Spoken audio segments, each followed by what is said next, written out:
Anyway, we'll get going. So my name is Joe Grand. I'm Zoz Brooks. And we are back for yet another fun, entertaining session about Prototype This. So, I guess we should ask. Who has seen Prototype This, which was a TV show on Discovery Channel? Okay, so that's more than last time, I think. Yeah, and it's totally awesome that people who haven't seen it have still come to this talk. So yeah, why did you come to this talk? You'll be excited. Cool. So, yeah, anyway, Prototype This was a short-lived TV show on Discovery Channel. 13 episodes filmed over like 18 months. Yeah, it was from start of pilot to end of shooting, it was almost exactly 2 years. And so we filmed it in 2008, and it aired for a little while in the US, and then started airing all over the place, and then kind of disappeared for a while. Now it's revived itself on Netflix and Pirate Bay, which is awesome. So definitely check it out if you haven't seen it. And it basically was 4 guys building crazy prototypes of stuff. And we're going to talk about some of those crazy prototypes. Yeah, and with not very much money or time. There was sort of like this artificial time limit that the network, made us do to sort of make it seem more exciting, even though often we took more than that time. And they kind of forgot to budget for engineering supplies, and that's serious. And so they managed to cobble together from the budget $12,000 per episode for all engineering supplies, consulting, everything. Yeah, which is not a lot when you realize that the show is about engineering. And so if you want to know a lot of the down and dirty secrets of the show, see our DEF CON 17 talk. And same production company as Mythbusters. Somebody the other day was like, hey, you guys should talk to those guys that make Mythbusters because they made an awesome show so they could do another one. And I'm like, actually we did. And our show was awesome. It was just 1 season. So, so the original fan site is still up on the Discovery Channel website, and then all of the engineering documentation that I could gather for the technical portions of the build, the electronics portions that I had handled, and then the software stuff that Zoz has done, is up on my website. So if you want to build upon it or use it or see how we did it or just grab the code or whatever, you can. So here's the talent. That's what they called us, talent, which is kind of cool. Let's see. We didn't get a dressing room, though. No, we did not. We asked for one here, though, but they didn't give us one. Anyway, so I was the electronics guy, as I said. Zoz? I mostly took care of anything that needed to be coded for the show, and also late-night machining. Yeah. And Mike North was our man of many talents. He didn't really have a defined role. He sort of just did all the stuff that nobody else wanted to do. And then Terry was our machinist and special effects guy from LA. So it's kind of a good mix of skills across the board. And the show originally started, the production crew was like, let's just put some cameras in a room and, go build something. And they didn't realize there was a whole process behind the engineering and design and testing and failing and fixing it and all of that. So it was I shit you not, on the pilot, they literally put us all in the room with cameras to design this robot, and they said, all right, guys, start designing the robot. And then they got bored after 30 seconds as we started actually doing real design. They're like, all right, just throw some things in a pile and say that's how you're going to do it, and then we'll leave you alone to do the real design meeting in a few hours. Yeah, and then what made us feel great is we had a separate room. So the machine shop was in one place.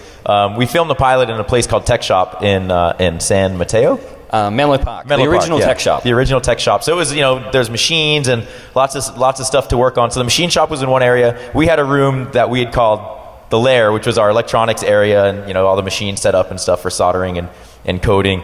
And we were in there building some stuff for the pilot. And the camera guy, who I guess was a famous camera guy and filmed National Geographic, amazing whales and oceans and stuff. And he was filming us soldering, and he's like, okay, this is boring, I'm going. And then he went into the machine shop and just hung out and smoked cigarettes or something, or did coke. The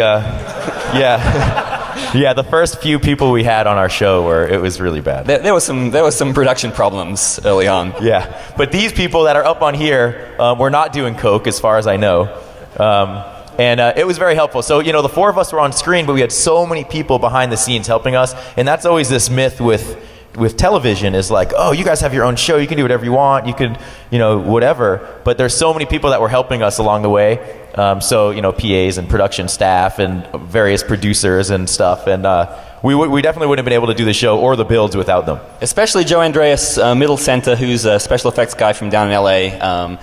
And he's just a total maniac, can build anything. And he was spending a lot of late nights on some of the later builds. Once it became clear that the show was so difficult to make, he got brought in for a lot of episodes, and you'll see some of the stuff that he did. When we get to the builds, which we should get to. Yes, we probably should. Yeah. Okay. So, who is here for our DEF CON 17 talk? Okay, a few. Cool. And who's here at DEF CON for the first time? Oh, geez. Nice. I hope you're having a blast. It's like half the people here. Okay, so last time we talked about, I can't see the slides sort of, but traffic busting trucks. That was the upper right. It was a big giant truck that elevated itself and drove over traffic and had some autonomous modes and crazy things like that. Firefighting pyro pack. So this was a high-tech pyro pack for firefighters that had a heads-up display and a thermal imaging camera and some sensors for firefighter identification and an awesome superhero dry chem thing that Zoz had made. Like you pull this thing on your arm and chemicals come out. Right? Yeah. Watch the show. Let's get to the next slide. Let's talk about what we're actually talking about. Sea adventure, water slide, flying lifeguard. Here's what we're talking about. Go for it. Yeah. So today we thought we'd cover our other 5 favorite projects from the 13. Boxing robots, what Discovery called mind control car, 6-legged ATV, the get up and go sleep pod, and autonomous pizza delivery. Yes, sir. All right, so boxing robots, this was our first official build. We had filmed the pilot, and none of us knew each other. And a few weeks later, we started building these giant 10-foot boxing robots that would move based on the movement of players outside the ring, and we made this whole spectacle around it. Yeah, basically this one was Terry's idea. We'd gone through the pilot, and originally they wanted us to build 2 completely different things per episode.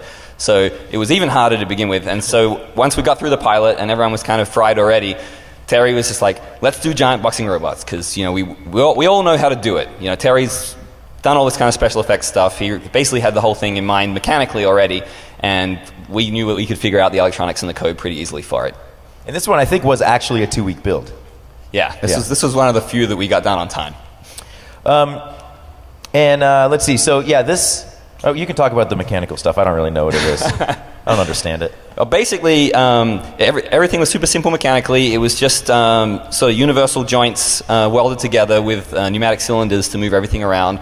And then the outside, this is one of the things that Mike contributed. He's like, we really need to make these robots look awesome, but we don't have time to even really think about the exterior design that much while we're building the inside. So I know this guy. He's really tied into the San Francisco art scene, Burning Man and everything. He's like, I know this guy who builds robot sculptures out of found stuff from junkyards. So let's just get him to select some stuff to put on the outside. And Nemo came in and just made these like totally awesome looking badass robots out of bits of cars, and the heads are made out of gas tanks. Yeah, they're the outboard motor tanks for a boat, and so it'll end up looking really cool. Yeah, those look cool. And it was the robots were pneumatically controlled. So that was just this Pro XR serial RS-232 interface. So Terry kind of handled that build of the robot side, and then Zoz and I handled the detection and control of them. And Mike actually built the second robot, but they didn't film it because they wanted to make everyone like sort of pigeonholed, and so he just got totally ripped off and no one knew. But he built the second robot. Poor Mike.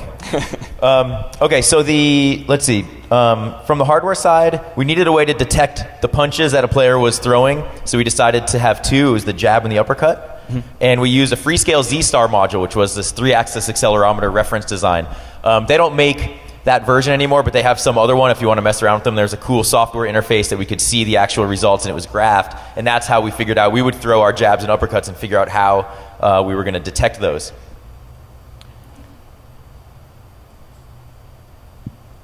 And so I can't see what we've got here. Oh yeah, so I had to do it in Windows because of the cameras we were using. I wanted to get some nice high-res Firewire cameras, but the budget didn't support it, so I ended up getting these nice IDS micro eyes. They're USB 2, sort of like a webcam package, but it's an industrial sensing camera, and they were pretty nice for detecting. And then I just used an AR toolkit build to do the motion tracking. So that was like super simple. Basically out of the box, you get the 6 degree of freedom information from the glyph. And then for the punch detection, a pretty simple shape filter on the 3 different axes. It turns out that if you throw a jab versus this uppercut thing, like you get a pretty nice repeatable signal from that every time you do it. So it was just like a little filter on that. What else there? Yeah, and then those classifiers did was send out like punch packets basically to the pneumatic controller. So I would assemble a cue, feed those out via UDP, and that becomes important later. Oh, wait, I'll say it now. That side. So people asked afterwards during the final battle. They were like, "How come your hands were on the keyboard the whole time? You were just cheating for Joe, right?" And the reason they were is because like anything, when you just coded pretty much the day before, there's still some issues, and we hadn't really done a lot of testing. So I was able to fill up the motion queue of the robot, so they had a few punches left to go, and then I could quickly kill the program and recompile and bring it back to the status that it was on. So I had like a few hidden keys to bring the score meters and everything back to where they were when I had to kill the program during the fight. It's the magic of television. And I think this was actually the first like television usage of AR toolkit, right, of augmented reality? It seemed to be really new. I'd seen it at a conference a little while before that, and everyone, a lot of the people that I knew were using it, but when I told the TV guys about it, it completely blew their mind, and they couldn't understand the way that this glyph translated to something moving on a screen. And I had to eventually build this little ball maze, which I control with a glyph. And the TV guys like, "Oh, right, okay, finally we get it. All right, cool." And then they ended up breaking it by accident, right? Yeah. So besides the control of the robots, which mostly was software-based, we also had what we called the healthometer, which was a scoring system, because we actually had a whole setup boxing match. Oh yeah, I should mention too, so the boxing match was supposed to be like nerd versus awesome boxer. And since this was the first episode, they're still trying to pigeonhole us. And we trained we went to a gym, an actual real boxing gym in San Francisco, and got to fight a Golden Gloves national champion or something that, she was about this tall, a female, very scrappy. And, well, you'll watch the episode, you'll see. But basically, it was all like, let's see the nerds get beaten up by a girl, and that's it. Everyone's going to think that's funny. It was awesome. Which it was kind of funny. Yeah, it was. Yeah. But so we needed a scoring system. So the healthometer was sort of an independent thing that we had magnets and Hall effect sensors in the robot's neck. So as the robot got punched and the head would go back, we would detect that as a hit and then reduce the score. That was a basic stamp 2, and all of the lights were just 120 volt, colored floodlights. So we had this. We had a bunch of SSRs with an EFX-Tech RC4 controller, which can control 4 solid-state relays over serial. So we had a bunch of those. You could just send commands from the basic stamp when you detect a hit, then we could change the score. And I should mention, too, that people are probably wondering, why basic stamp? How come not Arduino? This was in 2008 when Arduino was not even, sort of coming up. So, you could do these same sort of things with Arduino if that's your platform of choice, and you can check out the code and sort of port stuff over. Oh, yeah, here's a video of it. Is it going? No. So they're punching and stuff. It was more exciting in person. At first, because we'd made all these like nice, painted gloves and the legs and everything like that, and we didn't want to destroy them immediately, so at first we had to turn the pressure down on all the pneumatic cylinders, so it just kind of worked. And then in the final battle, we turned it up to maximum, and bits were flying off everywhere. Yeah. Oh, and the other thing too is don't let an animatronics guy script up custom things to do with 2 robots up on stage. I have videos of those, but I know there's some kids here that are under 18, so I'm not going to show it. But it looks strikingly real for 2 robots. It's it's crazy. Okay. All right. So this was the one that the network decided to call Mind Control Car, and what we called it, this drove me freaking crazy, so this is a rant. We called it anger management, and the idea was that if you get road rage, then a therapy session would be to have to participate in a demolition derby where the angrier you got, the worse your car would perform, right? So you'd have to learn to stay in control while you were trying to smash other people's cars. And then the network, just either didn't get it or didn't, they were trying to push everything as being this future product. And so they said, when you watch the episode, it says, in the future, when you get angry, your car would pull off the road and stop. Because that won't make you more angry. Everyone who watches the show is like, dude, that's so stupid. You guys are idiots. Like, who would want a car like that? We're not fucking stupid. Yeah. It was never about that. And they showed it over and over again, that cartoon. So actually, this episode was an exercise for us in anger management, too. I'm not going to get into the whole story. We'll just say that both of us almost quit every day. And you almost got kicked off the show, right? Yeah. For your hair? I don't know if it was your hair or if it was something else with that other person they tried to add on the show. Yeah, it was this was like a miserable experience. It turned out okay, though. So this was 4 cars, remote controlled, that would crash into each other, and you had to stay calm. And it also took GSR and EKG as part of other things to monitor in your body. Yeah, we're doing this whole like kind of biometric thing with the the measurements of heart rate and galvanic skin response to see if people were stressed. But of course, the big deal, which we'll get to in a sec, was the sort of mind control headsets. Yeah. Just wanted to quickly say something about instrumenting or like automating a car and making it remote controlled. We wanted to ask the guys from Mythbusters about it because they've done it a million times and they would just tell us what to do and save us a lot of time. And the production company was like, no, you cannot talk to those guys. We want to keep you completely separate because we don't want it to look like you're a Mythbusters ripoff show, even though we're basically trying to do, have the same success we have with Mythbusters. So we got Joe Andreas in and he figured out how to do it all. And it basically is really simple. I talked to my brother as well because he had some guys who had done robotic cars. And if you want to make a robot drive a real car, there are some serious issues with it, like you have to deal with, like stiction in the pedals and things like that. And there's like a lot of complex control stuff. But if it's just a human driving it, they just figure all that stuff out. So it's just super easy. You can just see it's like almost totally ghetto. There's like a motor with a cam on it that's pushing the pedals. The steering wheel's just connected to a belt drive. These are total beaters from the junkyard, right? So it's not like doing a Prius where there's already motors in the power steering and stuff. And then there's not a photo of it, but in order to shift into gear, there's just a big fat linear actuator on the gear shift, and it just... And so, yeah, we had to do this for 4 cars, and it was all... originally, this was, since Joe Andreas does a lot of special effects stuff, it was all just RC transmitters, which Zoz had to actually get hooked up to his PC, which I'm sure he's going to enjoy talking about. Okay, so from the electronic side, we wanted to have like a pod. Each person would have a pod that they would sit in, and they'd be hooked up to all the stuff, and they'd have a screen, and they'd be able to see what their car is seeing. But then they'd also have this heads-up, or this on-screen display of like their current heart rate and their I don't know what else is up there. Oh yeah, what gear the car is in, the acceleration, and all of that stuff. So they had to calm themselves down. And we were actually worried that, because it was the 4 of us driving and we knew the system, that we wouldn't get angry enough and it would just be kind of a bust and the cars would just always just work. So we also designed in that Joe figured out how to do an electric shock machine that would shockerator. We had to send shocks to each other while we were trying to drive, but we didn't end up using it. No, we used it, just not on the show. We used it on Mike North. Yeah. And we did find some way to cheat on this game, didn't we?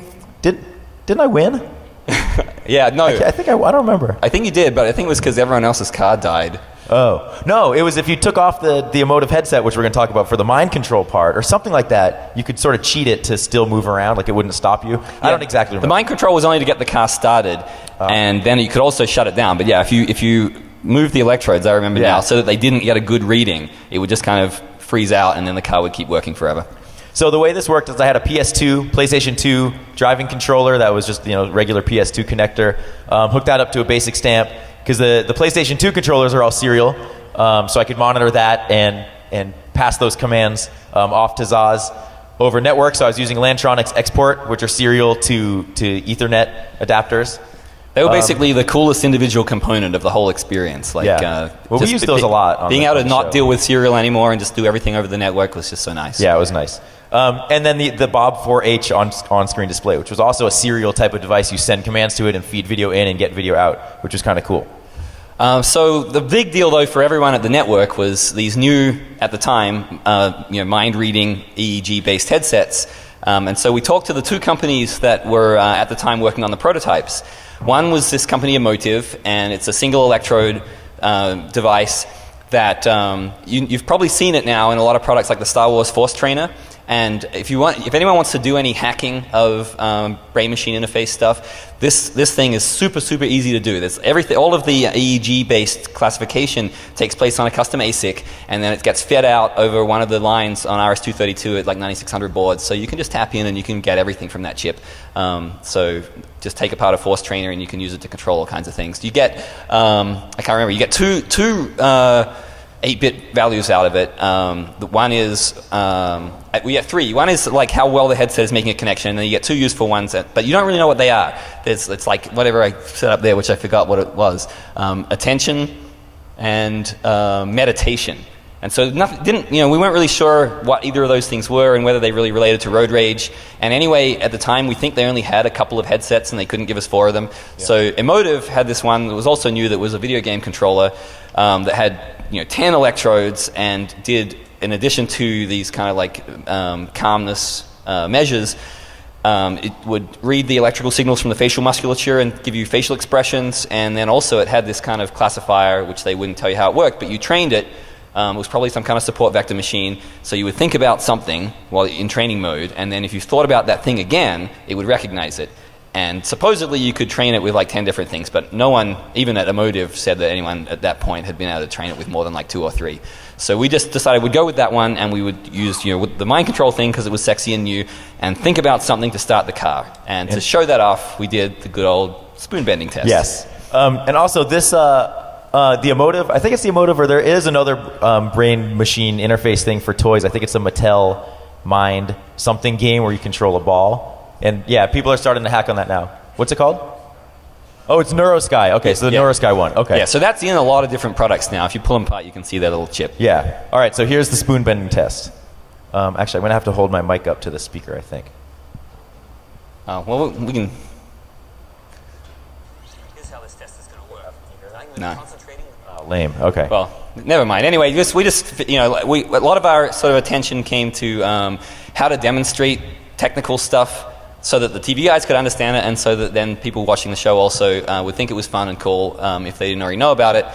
And so, Joe and I ended up spending quite a lot of our non-design time thinking about ways that we could get technical stuff on TV. It was really a fight with the production company. So once we're like, well, mind control, what does everyone want to do? There's that Uri Geller guy, bending spoons. Let's bend the spoon. And then similarly, this one I was really proud of. Like out of everything that we did for Prototype This, one of the sequences that I'm the most proud of is I managed to convince the network to let me talk about multi-threaded coding on national TV, right? So we filmed this little, what Joe and I called them was like podcast-style segments. And once they had basically come clean to us and said, look, we're not going to talk about the nitty-gritty details of the stuff you guys do because we think it's really boring and we don't understand it. So we would, come up with these. They said, okay, you can have 1 minute per episode to do a podcast-style technical introduction to whatever it is that you guys do. And just to illustrate that this was so serious, in the Mind Control Car episode, Joe had designed this whole circuit board to control the pods and everything like that, and they didn't show it in the episode at all. The most important thing that Joe had done.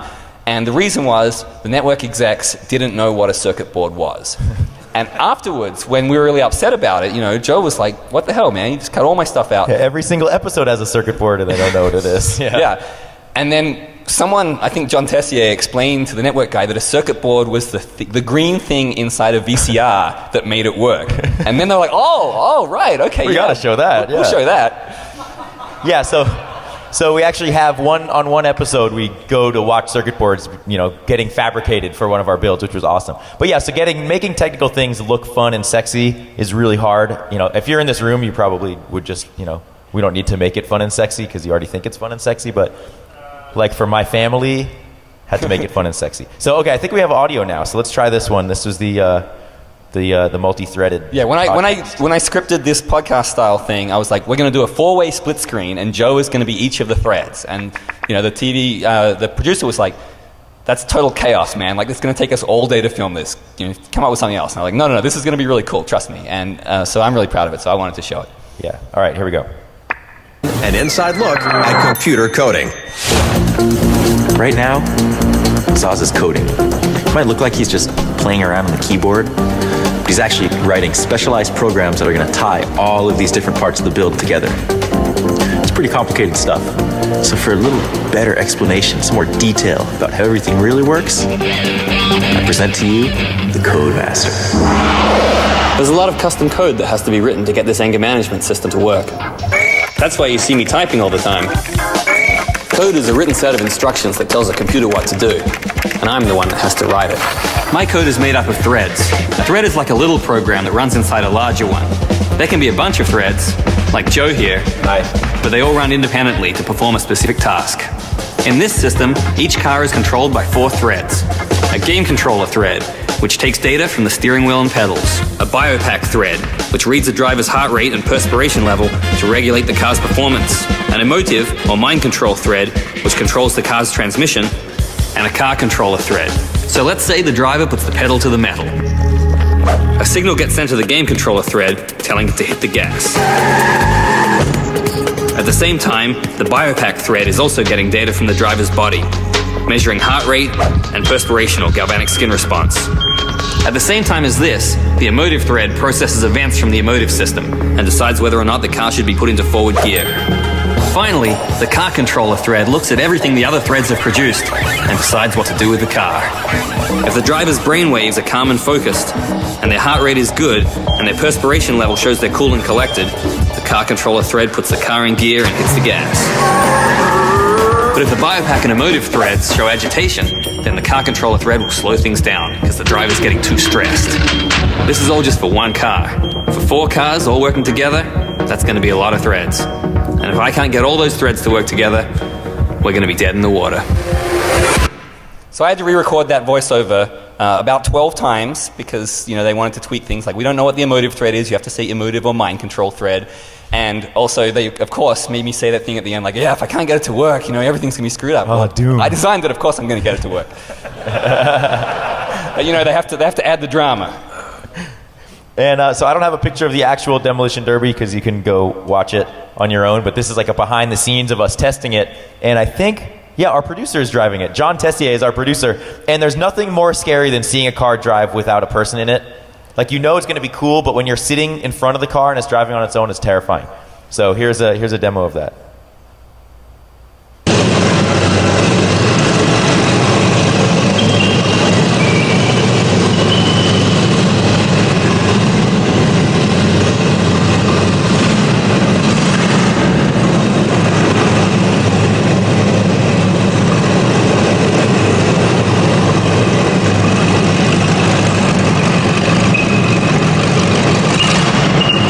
I guess this is the case with all electronic systems, but you just don't think about it when it's not something you've hacked together. But you just like when you see something like this, you just know at any moment something could fritz out, and the accelerator goes all the way down, and this thing just like makes its way into the bay, or us.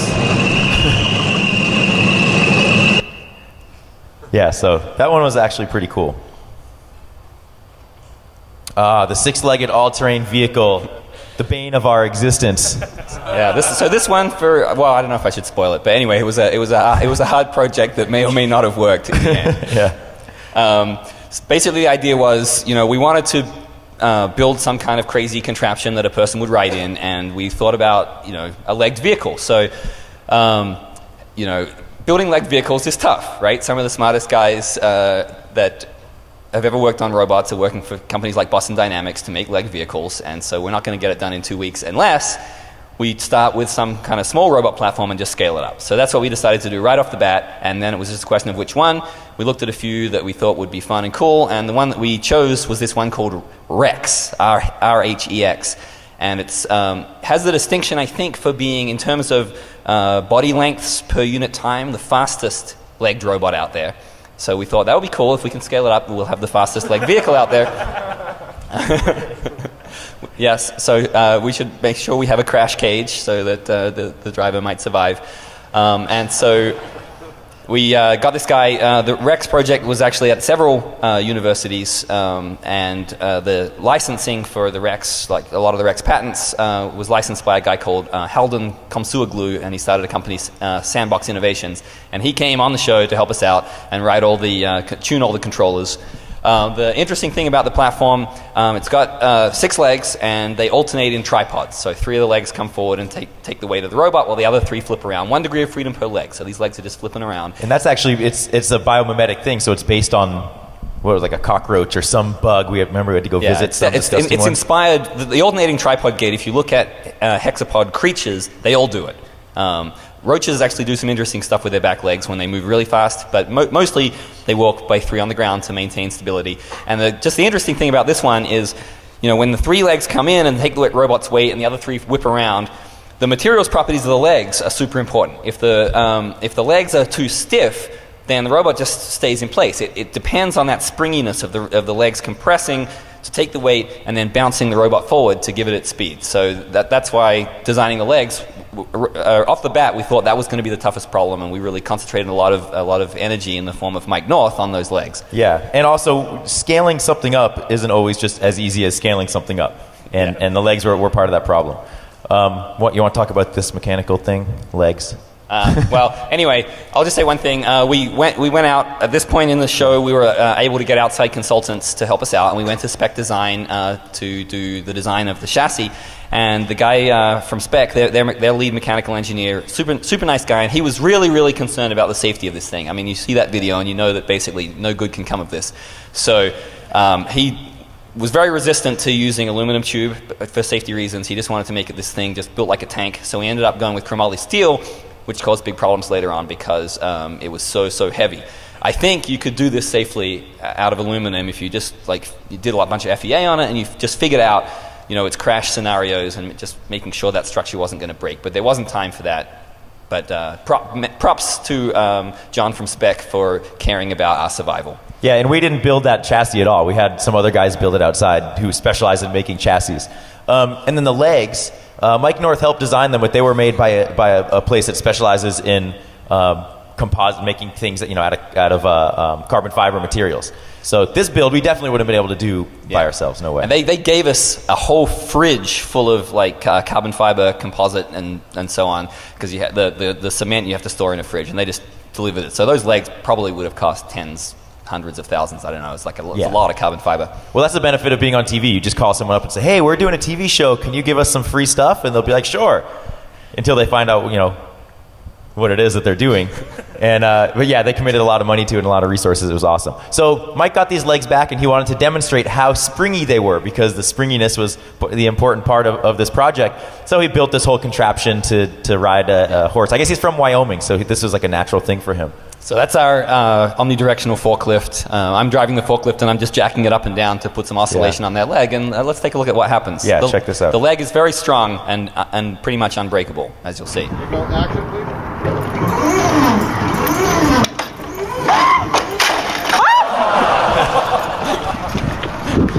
I'm not sure that made it to air. Yeah, that gave a lot of the TV people the brown trousers, because they didn't have a lot of liability insurance for this kind of stuff. So that footage, if Joe didn't save that, then that would never have seen the light of day. I think that stuff actually disappeared from the reels, from their tapes. So Zoz and I had our ways of getting some of this important footage to preserve history. The drivetrain. Okay, so just a little bit about this. When you scale something up, especially when you only have 2 weeks to do it in, the big decision really is how far out of your comfort zone do you want to get? And we were trying to decide whether we should go, the little Rex uses brushed DC motors with planetary gear heads, just like these Maxon, nice ones, but things that we're all really familiar with. The Boston Dynamics, like Big Dog and stuff like that, has a hydraulic drive system. And then we could have gone somewhere in between, like some of the, if you look at amusement park rides, they have these giant three-phase electric motors and stuff on them. So, we're just trying to toss up, should we go hydraulic? We've never done anything really with hydraulics before. Should we, go to these other systems that we don't know a lot about? Or should we just try and scale it up, And we just said, all right, let's just, we think we can do it. We've done all the torque requirement calculations and stuff. We think we can do it just with brushed DC motors and planetary gearboxes. In retrospect, that was a mistake. We should, if we were building this again today, we would go hydraulic, because that would just solve a lot of problems. You could just throw a ton of pressure at the problem. But what we decided to do was get these, sort of go the BattleBot style route with it, get these custom wound mag motors that are really, really high performance, just a huge fat industrial planetary gearbox on it with a 40-to-1 reduction, and we think it'll work out. The motor things started to not work out pretty soon. The motor controllers we had, even though they said they were rated for the currents that we were putting through this, it started to explode pretty quickly, and they had all these safety features in them so that would just turn them off. So the machine would try and stand up, all the safety things would kick in, and the thing would collapse. So we disabled the safety features, exploded the motor controllers. We went out there to find the beefiest DC motor controllers we could find, and what we got were these Sevcon millipacks. They're for electric vehicles. So we put a whole bunch of those, one per leg. Then we started to discover, we know that we can do this, but this machine still won't stand up. Like, what's the problem here? And we figured out when we talked to this guy, Peef, that when you run 1,000 amps at 48 volts, right, 48 kilowatts through a wire around the outside of a chassis, even though it's a single loop, inductive effects start to come into play. It was scary shit. Yeah, and you can't get those rise times that you need if you want to just turn it on. So, we had to strip down, rewire everything, just get the slightest loop out of it to get rid of those inductive effects. Yeah, there's a lot of noise, and we made an optical, essentially like an optical communication system. So it was taking in the motor control signals and then sending it over fiber optics to the receiver, so we could get rid of all the noise that was being caused around the system. Yeah, these giant 48 kilowatt EM pulses were fritzing everything out. So when you build EVs in the future, if you're gonna do that, go high voltage and keep those currents down because they're a problem. Yeah. Oh, let's skip the leg attack going this. slow. Okay, we'll skip the podcast. So the control side, we needed a way to drive this thing, and the original version that Halden had worked on was I think he was controlling it just from his Linux box, but we wanted a real joystick so you could sit inside the chassis and control it. We had a bunch of buttons that would stand up the thing, and we tried to stand up the thing, have it sit, and change the different modes. So it was sort of an arcade style thing where you would sit inside the chassis. So I had a PC, this was an arcade style joystick, just a big, huge arcade style joystick with a modified board that I'd worked on. So I had a project called the Stell Adapter, which was this Atari 2600 to USB interface that you could use paddle controllers and joysticks and stuff. So I modified that to be the big joystick to USB interface, and then plugged that into Halden's control box, which was some Linux machine. And then we had a trigger that just served as a dead man switch. So it was actually kind of cool, and it worked out pretty well.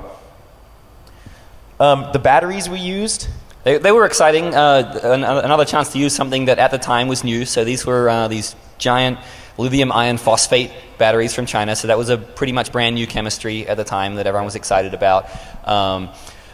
The thing was, they were so new that they didn't come with a battery management system. So, we're halfway through this project, and suddenly, hey, Joe, you got another thing to design. Design a battery management system for these brand new batteries that you can charge with an inrush current of 72 amps? Yeah, they could charge at a very high current. But yeah, I think we got the batteries first, and then they're like, well, how are we going to charge them?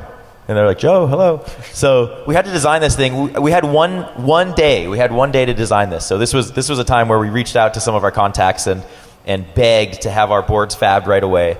And we got the boards fabbed and got them back the next day, which was ridiculous. So for each individual battery cell, which was this lithium iron phosphate, it had similar properties to like the lithium ion. So I could use a Maxim, off-the-shelf Maxim lithium ion charger and just jack that up to the max that I could. So it was a 4 amp charging rate, which is slow. Like that's good for like a cell phone or some portable device, but not gigantic batteries that had, I think it was like 90 amp hour batteries. So it took 15 hours for full charge, which means that production actually had to plan ahead for our builds, otherwise we'd run out of battery power. But it was cool. So it had a charging circuit and also a discharge, because you don't want to run lithium ion types of chemistries below 2.7 volts or something like that, 3.0 volts. So I built a little discharge circuit, and the LED would be green when you were above the right threshold, and it would turn red when it wasn't. So we could easily just look at the system and see. So it was sort of a totally hacked together budget battery management system. And normally they cost like thousands of dollars for electric vehicles or something. And yeah, we cranked it out. This is your favorite, I think. Yeah, so this was a fun episode for me because I got to be the test guinea pig, and all kinds of just terrible indignities were wreaked upon me in the show. But the idea was, you see those old cartoons, like the Warner Brothers cartoons, where someone, is in the future, and someone just jumps out of bed, and they go on the conveyor belt, and their clothes get stripped off and washed and fed, and we wanted to see, well, could we really build something like that? That you would sleep in, and it would give you a good sleep, and then in the morning, it's going to force you to get up. It's going to strip your clothes off, shower you. We looked into automated feeding, and then it's going to give you your clothes, get dressed, and you're going to get out there. One thing that we actually did have a lot of discussion about the Get Up and Go behind the scenes, and we're trying to figure out how to do it, is the first thing you do when you get up in the morning, you take a piss, right? Everyone knows that. So how are you going to do that in the pod? And we're talking about like having like a urinal pop up and but of course Discovery decided that on TV people don't go to the bathroom. Right. And also you can tell that nerds built this because only one person sleeps in it at a time. Yeah, so this was actually, we had a real hard deadline for this one, and this was scary because we were debuting this in Union Square in San Francisco, which is a pretty serious, kind of touristy spot. So we had this whole thing kind of pushing it like a tele commercial, whatever, buy this now as, TV. Like those pitchman things. Yeah. Terry put on his white coat and was trying to sell it to the crowd in Union Square. It was pretty bad. So the system, the hardest part of this was fitting everything inside. There was a HVAC system, and let's see, what else do I have on here? We have a machine that Zoz had that would control all of the pneumatics. Again, we had a basic stamp to control. We had some optical encoders, and we had some lights and LCD and a user interface, and just a lot of crap in there that we had to fit in that was never actually shown, right? So it just looked really cool, but there was all this stuff inside. Yeah, turns out, especially the HVAC system, we got this super cool little compact one. I don't know if it was supposed to be for like an RV or something like that, but we had to put that in there, plumb all the air around. The water supply was off-board, so we managed to sort of cheat a little bit for TV for that. Yeah. Let's see, so the basic stamp, we had an optical encoder to detect, to control to know where this shower tray was. Another export to communicate with Zoz's stuff. So at this point, we sort of had a system where all the control stuff would just be sent over to Zoz, either serial or network, and then he could do all of the heavy lifting for the stuff. So it sort of worked out that way. Here's the user interface. Yeah, so I got lucky. I had a friend who was working for Color Kinetics, and I said, can you send me some Color Kinetics lights sort of under the table? And so he sent me a bunch of these iColor coves. And at the time, I don't know if the situation has changed, but at the time, Color Kinetics was just being really bitchy about releasing the protocol for talking to any of these things, and people were having to spend a lot of time reverse engineering it. So I just said, look, man, can you just tell me what the protocol is? I promise not to tell anyone. And so he hooked me up and gave me the Ethernet protocol for the Color Kinetics lights, which is really nice. Yeah, it was like Ethernet to DMX 512, I think, which was standard. That was lighting. one of them, but there was those two protocols. And then the whole thing was actually controlled, just by a Mac Mini, by the GUI on the side there. So it wasn't all automated. There was just a nice little control thing that someone could use. So when we actually demoed it, Joe was off to the side VNCing into that Mac and then controlling the GUI using that. So it was total Wizard of Oz man behind the curtain. All right, so here's what happens. Here's a demo.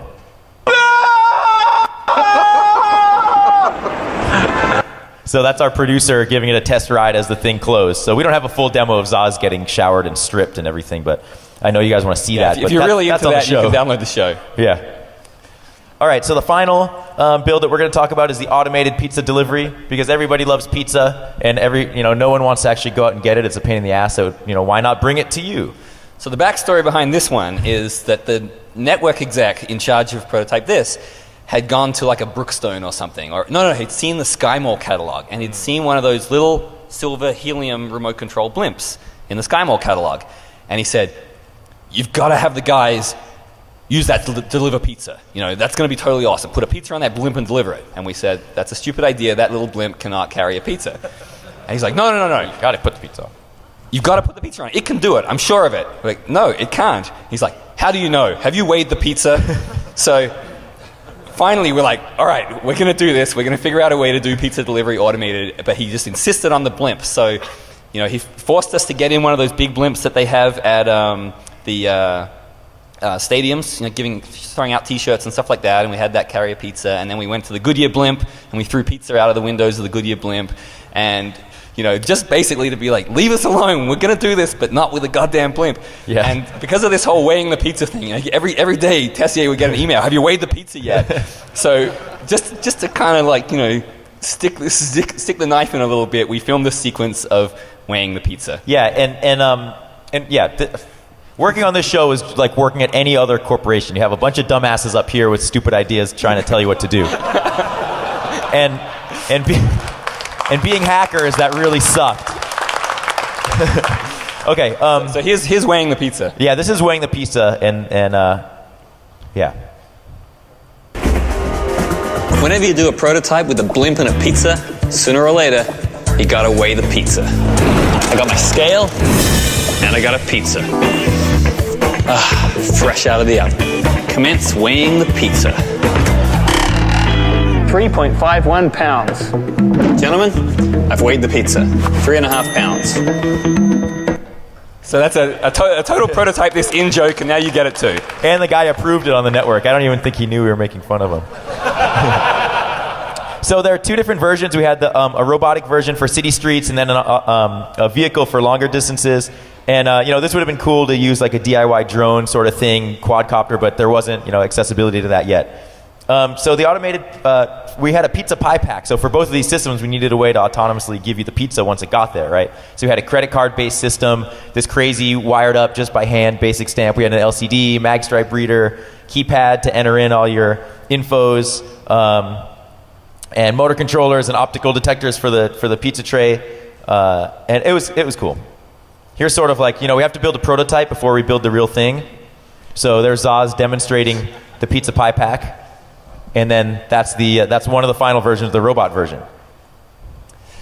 Yeah, so that robot on the right is we hit up our contact network, and I didn't have to go very far for this one because my brother started a company called Marathon Robotics. They're doing really, really great, and they make live fire sniper target robots that are completely autonomous. They're I think this is what he's told me anyway, because the U.S. Marines bought some, and they're officially the first autonomous ground vehicles to be deployed with the U.S. Armed Forces.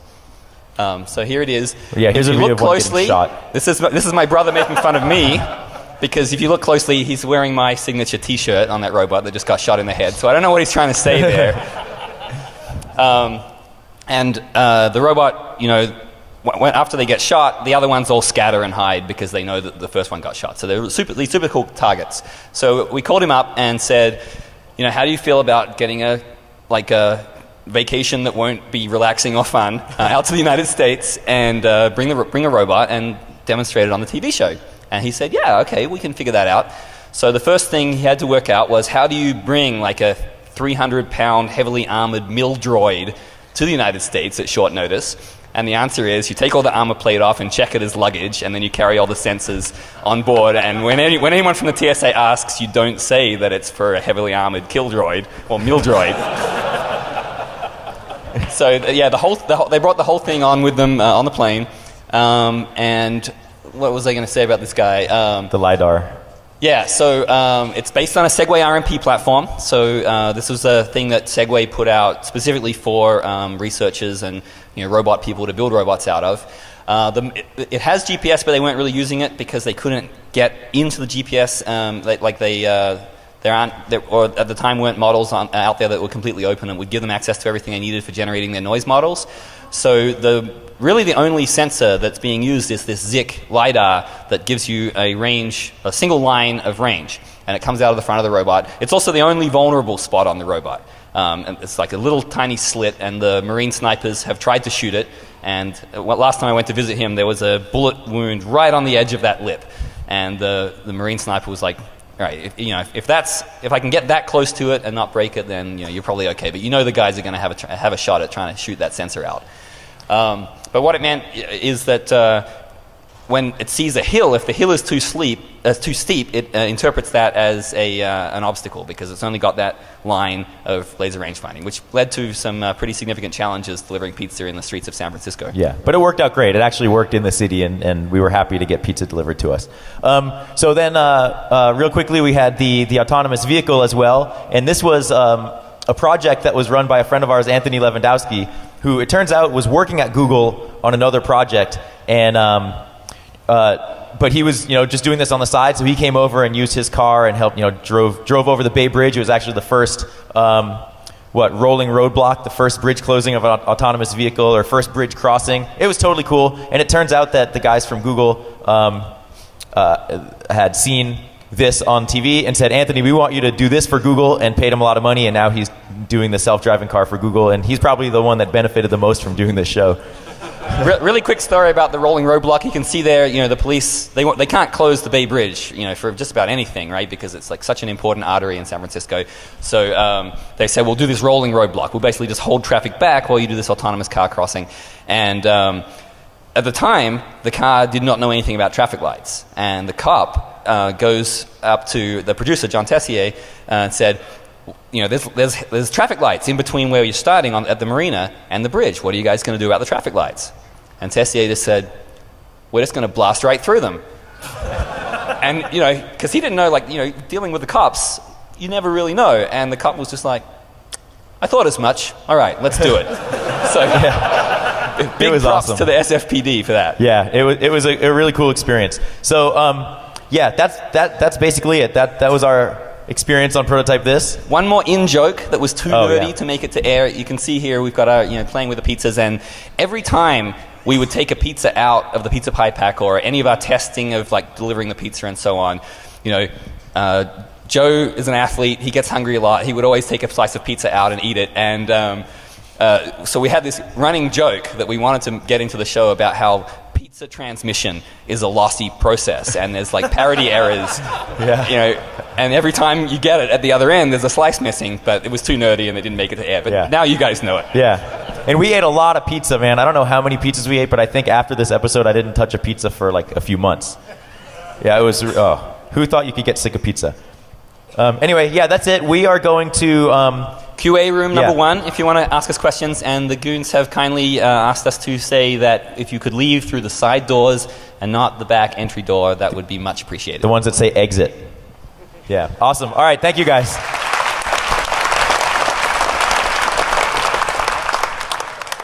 Exciting, even though often we took more than that time, and they kind of forgot to budget for engineering supplies, and that's serious. And so they managed to cobble together from the budget $12,000 per episode for all engineering supplies, consulting, everything.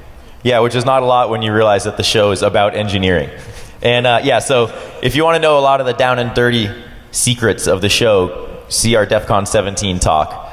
And same production company as Mythbusters. Somebody the other day was like, hey, you guys should talk to those guys that make Mythbusters, because they made an awesome show, so they could do another one. And I'm like, actually, we did. And our show was awesome. It was just one season. So, so the original fan site is still up on the Discovery Channel website, and then all of the engineering documentation that I could gather for the technical portions of the build, the electronics portions that I had handled, and then the software stuff that Zoz has done, is up on my website. So if you want to build upon it, or use it, or see how we did it, or just grab the code or whatever, you can. So here's the talent. That's what they called us, talent, which is kind of cool. Let's see. We didn't get a dressing room, though. No, we did not. We asked for one here, though, but they didn't give us one. Anyway, so I was in coding, and we were in there building some stuff for the pilot, and the camera guy, who I guess was a famous camera guy and filmed National Geographic, amazing, whales and oceans and stuff. And he was filming us soldering, and he's like, okay, this is boring, I'm going. And then he went into the machine shop and just hung out and smoked cigarettes or something, or did coke. The first few people we had on our show it was really bad. There was some production problems early on. Yeah, but these people that are up on here were not doing coke, as far as I know, and it was very helpful. So the 4 of us were on screen, but we had so many people behind the scenes helping us, and that's always this myth with television is oh, you guys have your own show, you can do whatever you want, you could whatever. But there's so many people that were helping us along the way. So PAs and production staff and various producers and stuff, and we definitely wouldn't have been able to do the show or the builds without them. Especially Joe Andreas, middle center, who's a special effects guy from down in LA, and he's just a total maniac, can build anything, and he was spending a lot of late nights on some of the later builds. Once it became clear that the show was so difficult to make, He got brought in for a lot of episodes, and you'll see some of the stuff that he did when we get to the builds, which we should get to. Yes, we probably should. Yeah. Okay, so anyway, we'll get going. So my name is Joe Grand.